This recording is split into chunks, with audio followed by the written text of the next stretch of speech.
વિષય, પણ એમાંય પોતાની જ્ઞાતિ પૂરતું સીમિત હોય છે. ત્યારે આપણે આ એક નવો પ્રયોગ કર્યો ગુજરાતમાં.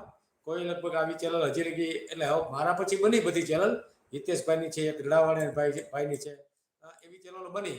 પણ એ પછી બની, પહેલા મેં આ શરૂઆત કરી કે ભાઈ આ પ્રયોગ કર્યો તો કેમ રહે એમ. તો મેં જેમ વાત કરી એમ દ્વારકાના રામભાઈ આહિર, એનું કામ થઈ ગયું હમણાં 2 દિવસ પહેલા જ. એનો વિડીયો પણ આપણે મૂક્યો છે. વિડીયો નંબર પણ તમને કહી દો. રામભાઈનો જે વિડીયો રહ્યો એ તમે જોઈ લેજો. એ આપણે હમણાં જ મેલેલો છે. અને એનું વલસાડમાં એનું કામ થયું છે. ખૂબ સરસ દીકરી અમને મળી ગઈ છે. અને એમને ખૂબ વખાણ કર્યા કે ભાઈ ખૂબ સારામાં સારું પાત્ર આપણને મળી ગયું છે. વિડીયો નંબર છે 794. મિત્રો 794 નંબરનો વિડીયો તમે જોશો તો તમને ખ્યાલ આવશે. ખૂબ સરસ પાત્ર એમને મળી ગયું છે. અને એણે જ સામેથી વાત કરી કે મને ભાઈ મારું હાઈ ક્લાસ ગોઠવાઈ ગયું છે.